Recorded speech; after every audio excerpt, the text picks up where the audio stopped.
No ha existido nadie como él. Fue el hombre más destacado de su tiempo.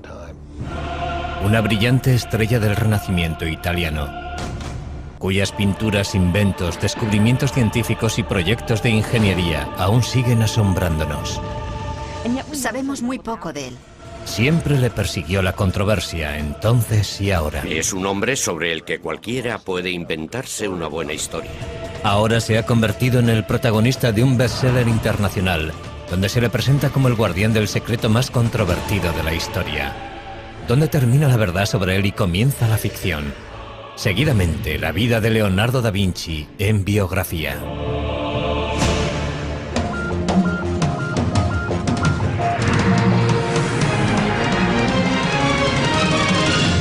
Biografía. Leonardo da Vinci. Jesús, María Magdalena, la Iglesia, sociedades secretas, el Santo Grial y Leonardo da Vinci. Esos son los ingredientes principales del Código da Vinci, el multimillonario éxito de ventas escrito por Dan Brown que ha despertado una gran controversia. En la novela se ofrecen reinterpretaciones revolucionarias de obras de arte y arquitectónica reales, con lo que el autor consigue difuminar la línea que separa la realidad de la ficción. Induce a pensar que las opiniones expresadas por Dan Brown sobre algunas obras de arte son realmente ciertas. Hoy analizaremos gran parte de esas obras creadas por Leonardo da Vinci, centrándonos especialmente en La Última Cena. ¿De verdad contiene esta obra maestra lo que dice el libro que contiene? Es indudable que hay pistas ocultas en las obras de Leonardo da Vinci. Pistas que nos ayudan a saber quién era, en qué creía y por qué continúa siendo una de las mentes más fascinantes que ha conocido el mundo. Leonardo nació en la Toscana, en un pueblo llamado Vinci, a las afueras de Florencia. Cuando nació Leonardo, Florencia era el centro del centro de Europa. En todos los sentidos. Era sin duda el centro artístico y también el centro cultural de Europa. Pero Leonardo da Vinci nace en unas circunstancias complicadas. Es hijo ilegítimo de Caterina, hija de un campesino empobrecido, y Serpiero, maduro y respetado notario perteneciente a una respetada familia.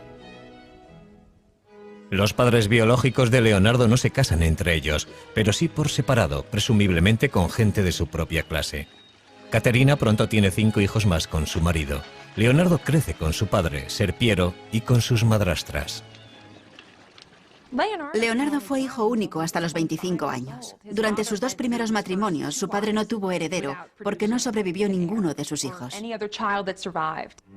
De haber sido hijo legítimo, Leonardo hubiera heredado tanto las tierras como la profesión de su padre. Pero como es ilegítimo, no recibirá nada. Como era hijo ilegítimo, no podía convertirse en notario. Por consiguiente, tuvieron que encauzarle hacia otra actividad. Obviamente saltaba a la vista que era un chico con mucho talento. Sabía dibujar muy bien. Sabía construir cosas. Es probable que fuera ambidiestro. Así que cuando vieron que le interesaba el arte, le animaron a que siguiera por ese camino, puesto que no había ninguna otra alternativa. Leonardo pronto se siente fascinado por la naturaleza. El agua, las plantas, los árboles, los animales, todo despierta su curiosidad. Años más tarde, Leonardo aseguraría que la naturaleza es la mejor maestra. Es más noble imitar las cosas de la naturaleza, que son de hecho imágenes reales, que imitar lo que se dice con palabras, porque las palabras son obra del hombre. La relación de Leonardo con la naturaleza que rodeaba a Vinci es importante porque tuvo una gran influencia primero en la evolución de su pensamiento y luego en la de su obra. Siendo aún adolescente, se traslada a Florencia con su padre, y allí se le presenta la oportunidad de pulir su talento al entrar de aprendiz en el taller del artista Andrea Verrocchio. Parece que su padre reconoció el talento del joven desde un principio y le hizo ingresar en el taller de Andrea Verrocchio, un lugar inmejorable para crecer como artista. El taller de Verrocchio es una verdadera universidad de arte. El joven Leonardo aprende a dibujar, a pintar, a trabajar el bronce, a crear muebles y a diseñar banderolas para los desfiles. Habilidades todas necesarias para convertirse en artista profesional. Lo que no es explicable es la chispa del genio. ¿Cómo sucedió? No creo que lo sepamos. Son las familias ricas y poderosas de Florencia las que encargan las obras de arte que produce el taller de Verrocchio, sobre todo la familia más importante de la ciudad, los Medici. Siempre desempeñaron un papel principal, encargando ellos mismos las propias obras o facilitando la creación de este ambiente de aprendizaje y orquestando los encargos de obras de arte en colaboración con sus amigos. Leonardo puede ver muchos proyectos excepcionales en el taller de Verrocchio. Una de las cosas más interesantes que hizo, o que al menos observó, fue la colocación de una bola dorada en la cúpula de la Catedral de Florencia. Tenía 5 metros de diámetro y fue un verdadero desafío tecnológico. La bola, 2 toneladas de cobre dorado. Verrocchio crea el mecanismo que la colocará en el sitio elegido, en lo más alto del Duomo. Este logro de la ingeniería causa un gran efecto en el joven Leonardo. Durante el resto de su vida le interesarán tanto los retos técnicos como los artísticos. Hicieron muchas cosas de esas para los Medici, y esas obras fueron importantes para Leonardo porque, además de conocer los rudimentos de muchas técnicas, le sirvieron para establecer contactos que le servirían para entrar al servicio de los Medici. Con 20 años, Leonardo completa su aprendizaje con Verrocchio y se registra en el Sindicato de Pintores de la ciudad. Un paso necesario para convertirse en artista profesional. En el taller de Verrocchio completa su primera obra importante. Le encargan pintar un ángel en la obra de Verrocchio, el Bautismo de Cristo, y es la contribución de Leonardo la que más destaca del cuadro. Por primera vez en la historia de la pintura, Leonardo representa una figura que se gira hacia el espectador.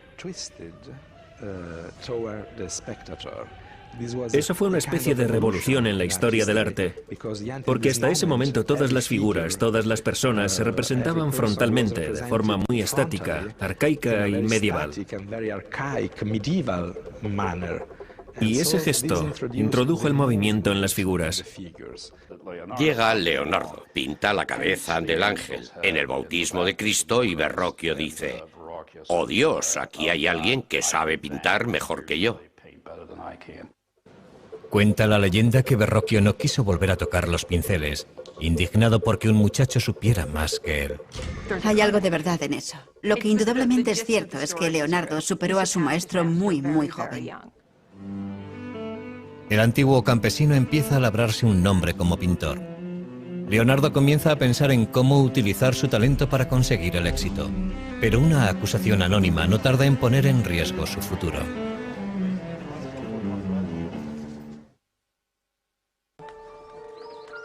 Leonardo da Vinci tiene ahora 24 años y ya ha pasado de ser considerado el hijo ilegítimo de un notario a convertirse en un artista legítimo.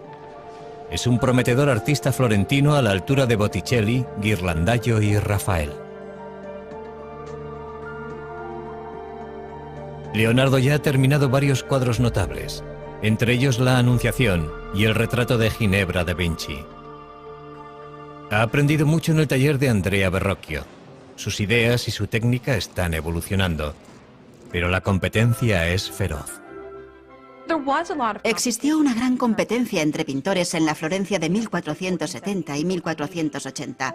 Sin embargo, Leonardo cobró ventaja porque ya había tenido contactos con los Medici. Leonardo demostraría tener un talento especial para cultivar esos contactos, algo que le resultaría muy beneficioso a lo largo de su vida. También empieza a anotar por escrito su explosión de ideas en varios cuadernos. Leonardo escribía todas las ideas que se le ocurrían, todo lo que leía o escuchaba en las calles cuando estaba con sus amigos. A veces resulta bastante difícil saber si lo que escribe son ideas suyas o citas que está transcribiendo. En la actualidad, los legendarios cuadernos de Leonardo están reunidos en lo que se conoce como sus códices. Al final de su vida habrá escrito 20 volúmenes. Cada uno de ellos con cientos de páginas. Los cuadernos son fragmentarios y contradictorios. En ellos mezcla todo tipo de materiales sobre temas muy distintos unos de otros, a veces incluso en la misma página, y constituyen la antítesis total de los apuntes que toman los estudiantes aplicados en clase. Sencillamente no sentía la necesidad de ser un pensador sistemático. Tomó cientos de notas sobre arquitectura y sobre ciencias. Escribió sobre óptica y perspectiva. Escribió de botánica, de anatomía, de geología. Y también se interesó por la ingeniería y la fabricación de armas, conocimientos que le resultaron de gran utilidad para conseguir encargos y alcanzar la posición que deseaba. Un detalle sorprendente de los cuadernos es la extraña letra de Leonardo. Casi todas las palabras están escritas al revés, de derecha a izquierda. ¿Es esta la forma que tiene Leonardo de encriptar sus notas, como asegura Dan Brown en su novela El Código da Vinci? Lo que está claro es que si eres zurdo como yo, la forma normal de escribir es de derecha a izquierda. Uno no empuja la pluma, la sostiene. Y es perfectamente posible que adoptara esa costumbre porque nunca tuvo un estricto profesor de primaria encima de él diciéndole cómo tenía que escribir. Si así fuera, sería un código muy pobre. Su escritura resulta bastante legible si utilizamos un espejo. Yo pienso que fue un hábito que adoptó porque le resultaba más fácil escribir así. Algunos de los estudios de sus cuadernos distan mucho de ser bellos. Leonardo es perfectamente consciente de que para conocer algo debes conocer su contraste. En otras palabras, para conocer lo bello debes conocer lo feo. Y viceversa. Los estudios grotescos son posiblemente una forma de examinar la variedad de posibilidades que nos ofrece el mundo biológico. Si el pintor desea ver bellezas arrebatadoras, él es el amo de su producción. Y si desea ver cosas monstruosas que podrían causar pavor o que podrían ser cómicas, irrisibles o verdaderamente lastimosas, él es su señor y su dios. Los cuadernos capturan una mente en perpetuo movimiento, pero aportan pocas pistas sobre su vida personal. Los cuadernos no son su diario. Por eso sabemos muy poco sobre relaciones personales, aparte de lo que podemos intuir gracias a otras pruebas periféricas. Uno de los asuntos que continúa en la oscuridad es la sexualidad de Leonardo. Lo que sí sabemos es que la policía secreta de Florencia detiene a Leonardo cuando éste tiene 24 años. Alguien le ha acusado anónimamente de practicar la sodomía con un joven de 17 años. Es imposible saber si la acusación era cierta o no, pero Leonardo se siente humillado y en peligro. El castigo por la sodomía oscila entre una simple multa y la pena capital. 2 meses después, Leonardo es juzgado, pero no se presenta ninguna prueba contra él, ni se presenta ningún testigo, y los cargos son retirados tan pronto como aparecieron. Pero Leonardo ha pasado verdadero miedo. Eso nos indica que desde muy temprano se creyó que Leonardo era homosexual. Es muy posible que mantuviera algún tipo de relación con hombres. Pero es probable que en el contexto de un taller artístico del siglo XV, eso fuera algo no tan infrecuente. Sin embargo, parece que en sus escritos, Leonardo desdeña el sexo en general. El acto de la cópula y los órganos que intervienen en él son tan feos que si no fuera por las caras y los adornos de los actores y los impulsos que les mueven, la raza humana desaparecería. A medida que fue madurando, se desinteresó por completo del sexo. Estaba totalmente concentrado en su misión como artista y científico. Estaba por encima del sexo. Leonardo abre su propio estudio en Florencia en cuanto retiran la acusación. Pero la violencia no tarda en adueñarse de la gran ciudad renacentista. Un sangriento golpe de estado planeado por el Papa y un colaborador amenaza con derribar a los Medici. Cuando el golpe fracasa, el Papa ordena al ejército de Nápoles tomar Florencia por las armas. Como para el resto de florentinos, la guerra es ahora una prioridad para Leonardo. Y empieza a diseñar escaleras y otros artefactos para defender y escalar las murallas de la ciudad. Leonardo empieza a trabajar en un nuevo campo, la ingeniería militar, algo que le fascinará durante toda la vida. Justo cuando parece que toda esperanza está perdida, la diplomacia de los Medici funciona. Florencia está salvada. Leonardo vuelve a tomar los pinceles y en 1480 empieza a pintar San Jerónimo. En el cuadro captura al angustiado santo golpeándose el pecho con una piedra en el desierto. En la actualidad este cuadro está colgado en el Vaticano inacabado, como muchas otras de sus pinturas. Y sin embargo la precisión de Leonardo a la hora de dibujar la anatomía humana hace que el dolor de San Jerónimo cobre vida ante nuestros ojos. Leonardo tiene casi 30 años cuando Lorenzo de Medici envía a los mejores pintores de Florencia al Vaticano para decorar la nueva Capilla Sistina. Esta colaboración forma parte de la nueva tregua firmada por los Medici y el Papa. Fueron elegidos muchos importantes pintores florentinos, pero no Leonardo. Es posible que se sintiera frustrado y que pensara que su talento no era reconocido. Pero Leonardo recibe un pequeño encargo que le mantiene ocupado. Un monasterio de las afueras de Florencia le contrata para pintar un retablo. El tema, la adoración de los magos. Leonardo tuvo que estar desesperado para firmar el contrato de este proyecto. Además de tener que pagarse él mismo los materiales, el contrato establecía que si no lo terminaba antes de 30 meses no le pagarían absolutamente nada. La composición de la obra es tremendamente ambiciosa, pero Leonardo supera todas las dificultades y el resultado final es impresionante. Es una revolución artística. Uno percibe que Leonardo está inventando un nuevo arte. Es probable que fuera demasiado nuevo incluso para él, y que por eso lo dejara sin terminar. Y sin embargo, es posiblemente la primera pintura realmente moderna de la historia.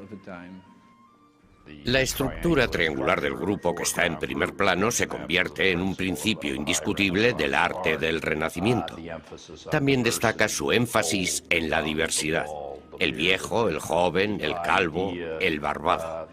Y la idea que anota más tarde en sus cuadernos de que hay que pintar la figura humana de los huesos hacia afuera.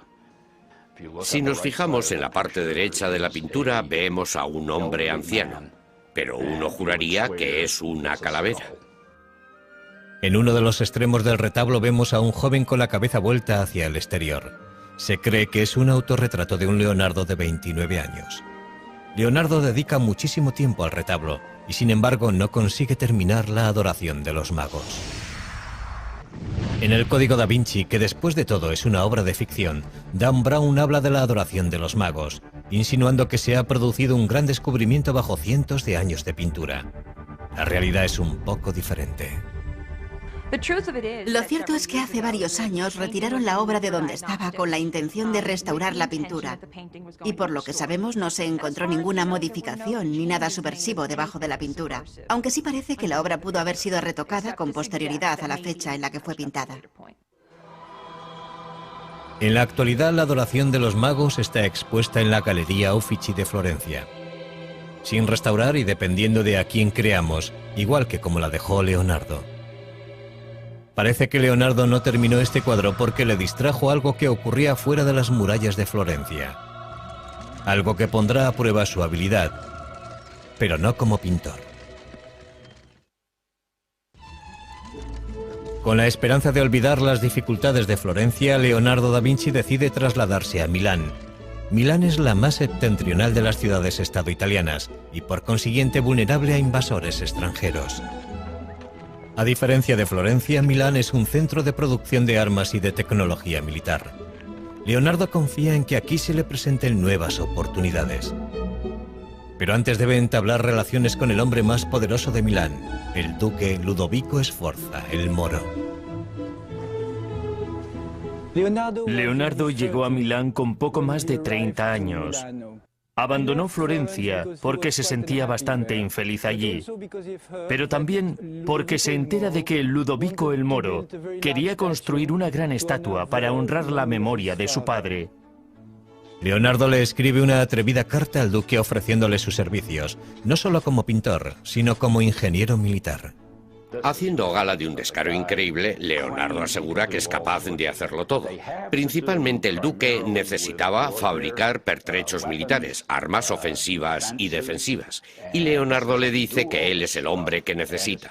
Y lo que resulta muy interesante es que en medio de la carta empieza a hablar en futuro. Y le deja caer que todavía no ha hecho nada de lo que dice que puede hacer. Pero eso nos demuestra que Leonardo sabía cómo promocionarse. Y al final de la carta le dice, por cierto, también puedo crear arte. Puedo hacer el monumento ecuestre en recuerdo de vuestro padre. En su carta, Leonardo propone diseños de fortalezas y técnicas para la fabricación de cañones y máquinas para sitiar ciudades. Uno de sus conceptos se adelanta cientos de años a su tiempo. Inspirado en el caparazón de las tortugas, Leonardo diseña el antecedente del tanque moderno. Su exterior está hecho con planchas de metal inclinadas para desviar el fuego enemigo. Unas pequeñas troneras permiten a los hombres que están dentro abrir fuego a su vez. La verdadera innovación es su forma de moverse. Un sistema de manivelas y poleas giradas por hombres o caballos pone en funcionamiento sus 4 ruedas. Pero si el tanque hubiera sido construido tal y como estaba diseñado, las ruedas habrían girado en direcciones opuestas y el tanque no se habría movido de su sitio. ¿Un error de aficionado cometido por Leonardo? ¿O un error intencionado para impedir que otros le robaran la idea? Nunca lo sabremos. Entre el resto de sus diseños militares destacan salvajes máquinas de muerte pensadas para diezmar las filas enemigas. Pero no son armas prácticas, sino armas de terror. El duque se fija en Leonardo, pero su primer encargo oficial no es un contrato de defensa. Ludovico Sforza quiere que Leonardo haga un retrato de su amante, Cecilia Gallerani. No era eso a lo que había ido Leonardo a Milán, pero la proximidad al poder suele acabar dando sus frutos. Leonardo encajó muy bien en la corte de Milán. Se sentía cómodo en el ambiente cortesano de la ciudad. El cuadro de Leonardo captura la luminosa belleza de la joven amante del duque. El armiño que lleva en brazos es un chiste visual de Leonardo basado en el apellido de Cecilia, que suena como la palabra griega para designar al armiño.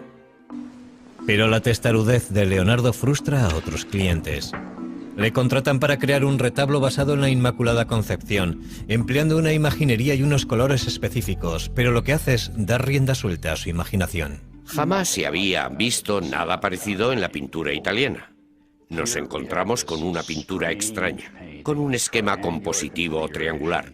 La Virgen y el niño bendiciendo a San Juan arrodillado, y una extraña esfinge, una especie de ángel, situados todos en un paisaje de estalactitas, en el interior de una especie de gruta rocosa, un mundo húmedo y poco iluminado.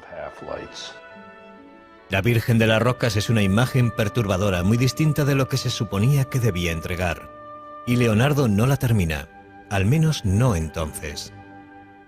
Tras varios años de trabajo, Leonardo se gana finalmente el favor de Ludovico Sforza, que le nombra ingeniero de la corte.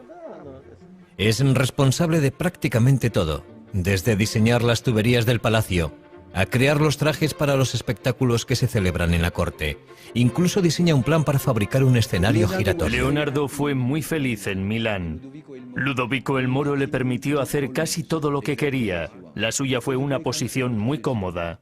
El castillo del duque es ya una fortaleza prácticamente inexpugnable, pero Leonardo crea diseños para reforzarlo. La amenaza siempre presente de la guerra estimula la imaginación de Leonardo. Diseña un puente que puede derrumbarse al paso del enemigo, una ametralladora primitiva, incluso un lanzallamas. Finalmente, Ludovico Sforza concede a Leonardo el premio que tanto ansiaba. Le encarga la creación de una estatua enorme del padre del duque montando un semental. Leonardo empieza a tomar apuntes del natural.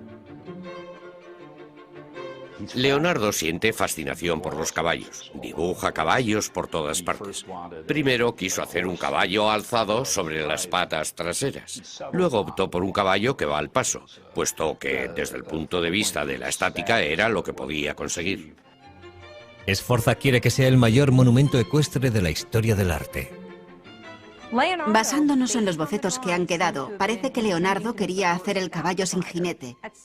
Un caballo de entre 6 y 7 metros de altura. Los desafíos técnicos son apabullantes.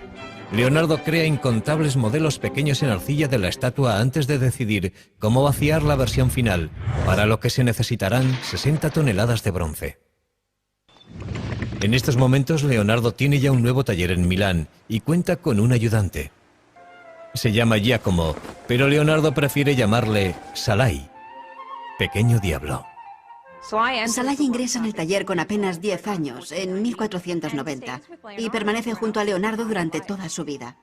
Es evidente que existe un vínculo personal entre ambos. La relación no era únicamente laboral, pero desconocemos la naturaleza exacta de esa relación. Salai está junto a su maestro en uno de los días más importantes de su vida. Ludovico Sforza prepara una elaborada celebración familiar para presentar el modelo en arcilla a escala real del caballo de su padre. Pero antes de que pueda fundirse el bronce para la escultura, el ejército francés amenaza con invadir Milán, sacudiendo los cimientos de la dinastía Sforza. Las tropas de Sforza no son rival para el bien pertrechado ejército francés. No les queda más remedio que utilizar el bronce destinado al caballo de Sforza para fundir cañones. El sueño de Leonardo queda hecho pedazos. Escribe: no diré nada del caballo porque sé en qué tiempos vivimos. Pero el caballo no es el único monumento de la familia Sforza que el duque le ha pedido a Leonardo que cree. Leonardo estaba también pintando un mural religioso para la iglesia de los Sforza.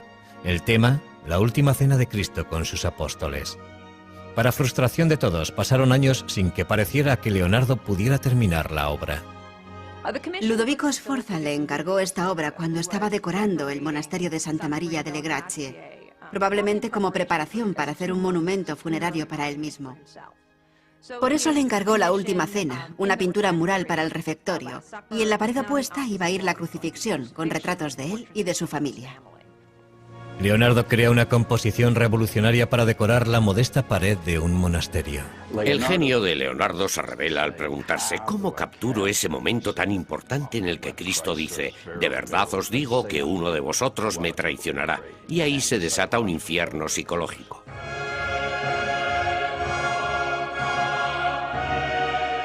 Leonardo emplea los gestos y rostros de los apóstoles para traicionar sus emociones. Leonardo intentó representar las figuras de una forma muy natural, muy humana. Quiso representarlas en acciones y actitudes que mostraran los movimientos internos de la mente. En vez de ponerlos a todos en fila, que era básicamente lo que se había hecho en los 100 años anteriores, Leonardo dividió a las 13 figuras en 5 grupos. 4 grupos de 3 personas para los 12 apóstoles y Cristo aislado, formando un grupo separado. Y eso constituyó una innovación muy destacada. Pero algunas de las ideas de Leonardo para la pintura son demasiado Se le revolucionarias. acusa de haber empleado una técnica demasiado pobre en la ejecución de la última cena. Y es probable que eso no sea del todo cierto. La pintura resultó muy dañada debido a la humedad subterránea que se filtró en las paredes, y eso es algo que casi nadie puede controlar. En esa obra utilizó una técnica experimental, y sabemos que 20 años después de su finalización, cuando Leonardo seguía aún vivo, ya la pintura había empezado a resquebrajarse.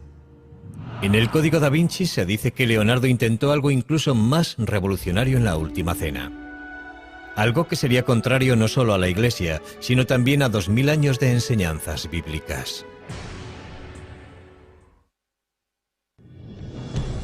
En el bestseller de Dan Brown, El Código da Vinci, novela de la que también se ha hecho una película, se aporta una interpretación sorprendente de la última cena. El Código da Vinci está basado en la teoría de que Leonardo deslizó un mensaje secreto en esta pintura.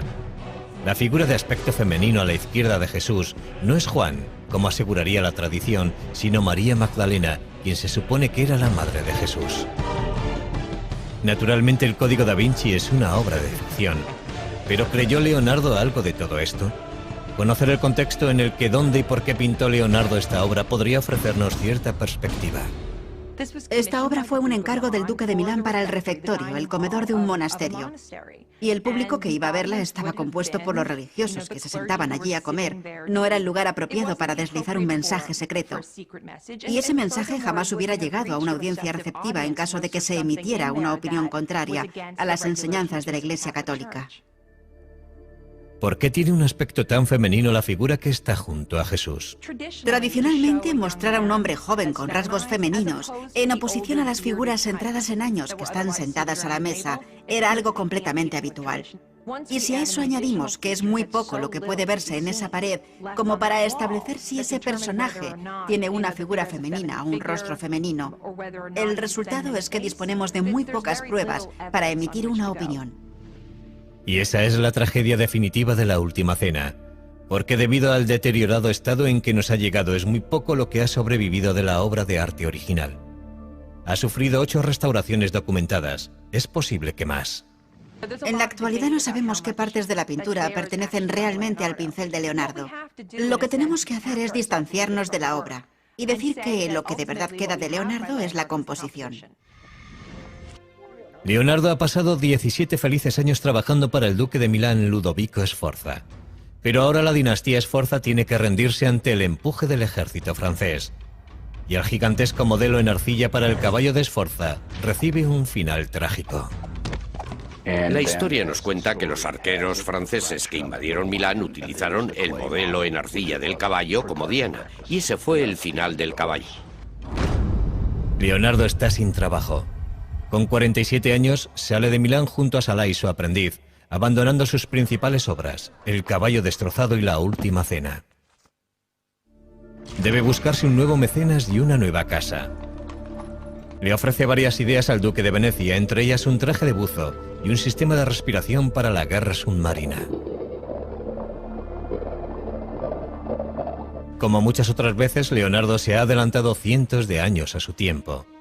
Pero es otro concepto el que de verdad le fascina: encontrar la forma de hacer volar al hombre. Dedica horas a observar a los pájaros en un intento de descifrar las claves de su vuelo. El pájaro es un instrumento que funciona de acuerdo a unas leyes matemáticas, y el hombre tiene el poder de reproducir un instrumento como este con todo su movimiento. No sé si se han fijado alguna vez en un pájaro volando, pero es imposible explicar la forma en la que se mueven sus alas, por ejemplo. Leonardo sí podía hacerlo. Él entendía la forma en la que se movían las alas y las dibujaba al mismo tiempo. Leonardo diseña inventos que imitan el vuelo de las aves, y puede que llegara a atar alas a sus ayudantes para que intentaran volar. Pero descubrir la forma de volar es el mayor reto al que se enfrenta Leonardo. Uno de sus diseños de avión más famosos es el tornillo aéreo, también conocido como el helicóptero de Leonardo. Tenía más de 4,5 metros de ancho y 4 hombres hacían girar unas manivelas para crear la fuerza propulsora. Su enorme peso garantizaba la imposibilidad de que funcionara, pero sirvió para hacerle pensar a Leonardo. Posteriormente experimentó con un ala articulada. El resultado es un diseño conocido como el ornicóptero de Leonardo, que bate las alas para conseguir volar. Empieza pensando que quizá podamos batir las alas, y llega a la conclusión de que eso no es posible. Estudia a los pájaros, pero sobre todo estudia a los murciélagos, y todo eso le conduce a la idea de volar planeando. Para ello diseña unas alas fijas y unos paracaídas que deberían planear como los pájaros impulsados por las corrientes de aire. Indudablemente este invento hubiera podido haber funcionado. Por desgracia, el duque de Venecia no muestra ningún interés por los inventos de Leonardo. Pero a principios del siglo XVI los servicios de Leonardo como pintor de retratos están muy solicitados entre la nobleza italiana. Sin embargo, estos encargos le interesan poco. Cuando una dama le envía un mensajero para saber por qué no ha terminado su retrato, el mensajero regresa con la noticia de que Leonardo parece cansado de los pinceles. Uno pensaría que la gente que quería contratar a Leonardo, sus clientes y sus mecenas, vería con desagrado el hecho de que dejara tantos encargos inacabados y tantas obras incompletas. Y sin embargo, el trabajo de Leonardo como retratista siempre estuvo muy cotizado. Leonardo regresa finalmente a Florencia, la ciudad de su juventud, para volver a empezar.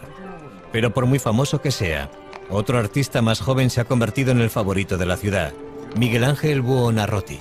Solo tiene 28 años, pero su talento es extraordinario. Es un momento maravilloso para la historia de Florencia que esos dos genios estén en la misma ciudad en la misma época. Pero entre ellos existió rivalidad. Eran muy diferentes el uno del otro. Leonardo era un cortesano, un hombre apuesto que se desenvolvía bien en cualquier situación. Miguel Ángel era un hombre solitario, un hombre ya bastante amargado. Un día sus diferencias estallan en las calles de Florencia. Leonardo tenía casi 25 años más que Miguel Ángel y debió de pensar que estaba por encima de tal rivalidad. Su resentimiento aumenta. Leonardo empieza a buscar encargos fuera de Florencia. Y en 1502 encuentra una oportunidad inesperada al servicio de uno de los tiranos más sedientos de sangre de Italia. A principios del siglo XVI, Leonardo trabajaba para César Borgia, hijo ilegítimo del Papa Alejandro VI, que es en esos momentos el duque de Romaña, un militar, el general de los ejércitos del Papa, por así decirlo. Borgia no se detiene ante nada en su intento de consolidar el imperio de su padre, que espera que algún día pase a ser suyo. Utiliza a Leonardo como ingeniero militar. Los mapas que dibuja son de una precisión extraordinaria y una de las claves de sus éxitos en el campo de batalla. Leonardo hace unos contactos muy sólidos porque es un hombre muy inteligente. Sabía manipular sus habilidades y colocarse siempre en el lugar más conveniente para él. Pero un día Borgia ordena la ejecución de un amigo de Leonardo. Poco después interrumpen su colaboración. En el verano, Leonardo regresa a Florencia y vuelve a tomar los pinceles.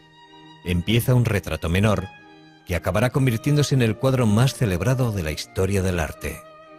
Es la espiritualidad inherente a la criatura humana que Leonardo fue capaz de reflejar en el retrato, la que eleva la figura humana a una especie de majestad.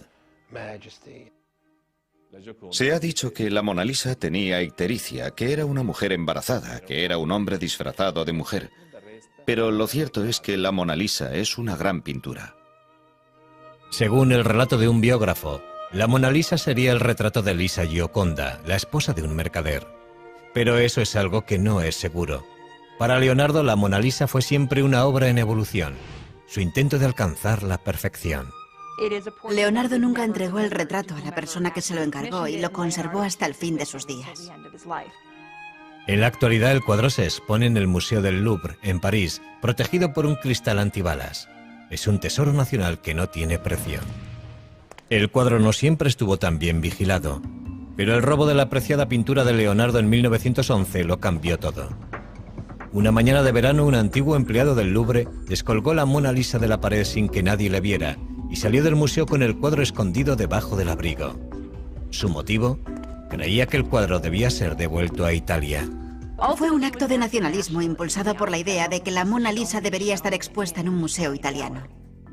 A pesar de una búsqueda desesperada, el cuadro permaneció en paradero desconocido durante más de 2 años, hasta que el ladrón se ofreció a devolverlo a Italia a cambio de dinero. En 1913 fue detenido en Florencia. La Mona Lisa estaba cuidadosamente escondida en el falso fondo de su maleta, en perfecto estado. Curiosamente, el robo y la recuperación de la Mona Lisa solo consiguieron aumentar la fama del cuadro. Poco después de que Leonardo empezara la Mona Lisa en Florencia, le contratan para pintar un fresco en la gran sala del Consejo de la ciudad. Es con diferencia el proyecto más grande en el que se ha embarcado Leonardo en su vida. Creo que fue un encargo muy importante para Leonardo, pero también fue un proyecto muy arriesgado para él, porque hubiera exigido de un artista que pintara el fresco. Y en última instancia no sería eso lo que haría Leonardo. El tema de la pintura es la victoria florentina sobre Milán en la batalla de Anghiari. Conocemos la composición que hizo Leonardo a partir de algunos de los bocetos que se conservan. Pero tras trabajar durante 3 años en el proyecto, Leonardo lo dejó inacabado. No sabemos lo que ocurrió con exactitud. Sabemos que la pintura no se adhirió a la pared y que intentó utilizar una técnica experimental. O puede que el motivo por el que no lo terminara tuviera algo que ver con el artista a quien se le encargó el fresco que ocuparía la pared opuesta, el principal rival de Leonardo, Miguel Ángel. Florencia era demasiado pequeña para los dos. Era o uno u otro. No podían trabajar al mismo tiempo en la misma ciudad. Leonardo acaricia la idea de volver a abandonar Florencia, pero no antes de empezar un nuevo campo de estudio. Parece ser que al Papa no le gustaba que Leonardo se dedicara a hacer disecciones. Era ilegal y, sin embargo, lo hacía.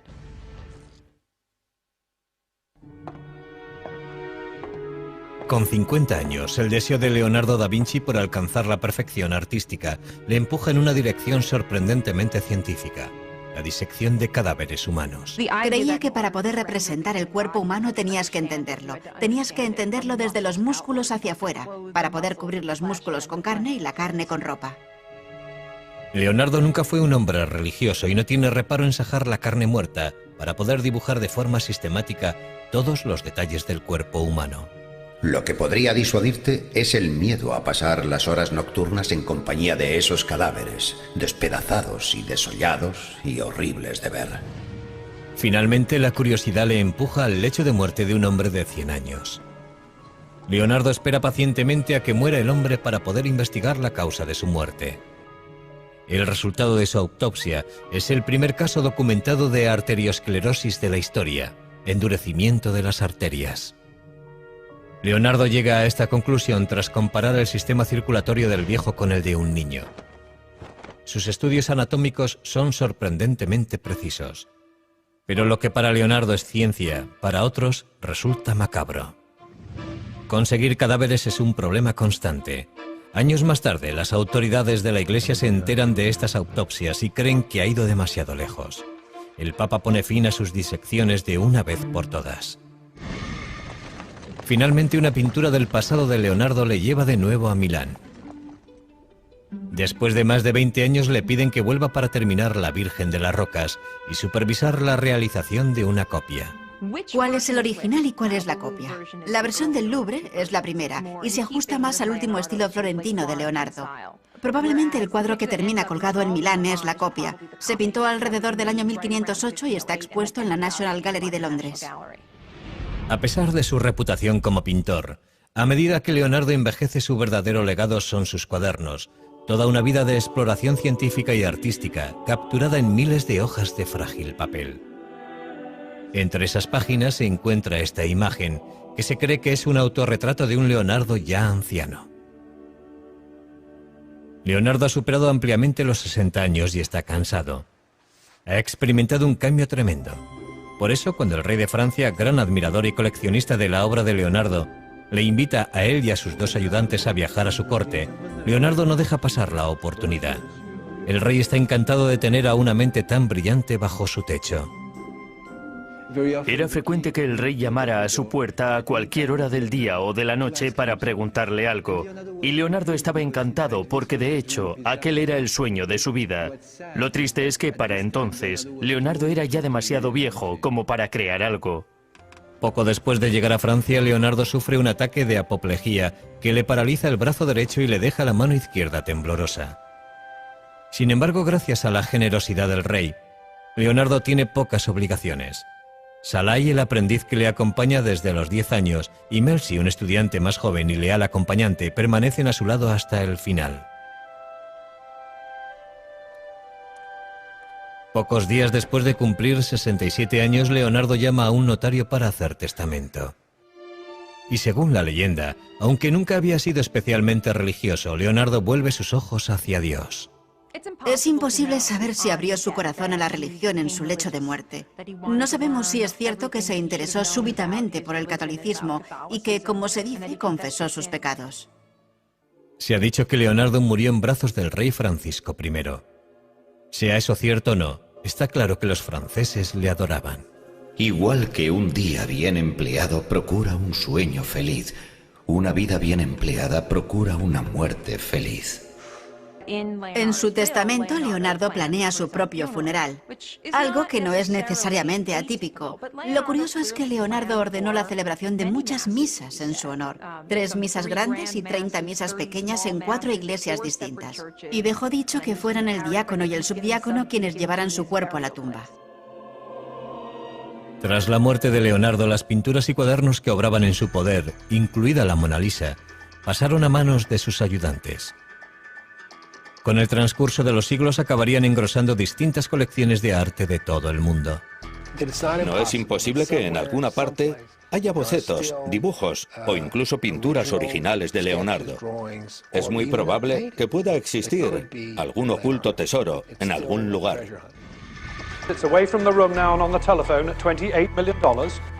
Casi 500 años después de su muerte, Bill Gates compró por más de $30 millones uno de los 20 cuadernos de Leonardo que se conservan, el Códice Lester.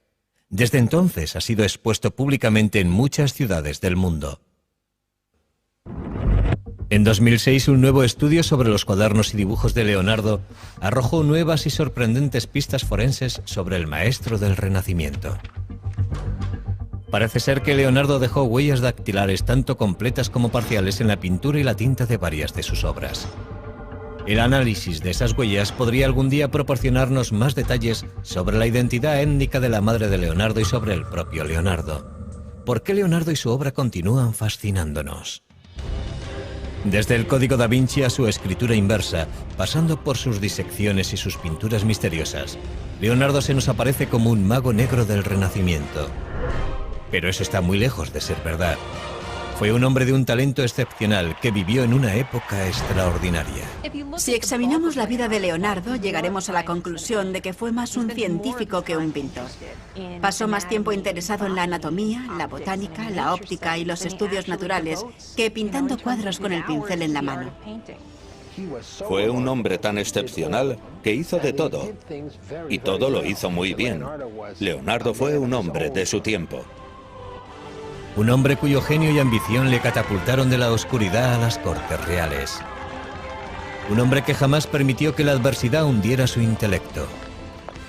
Un hombre para la eternidad que ilumina nuestra imaginación incluso hoy. Leonardo da Vinci.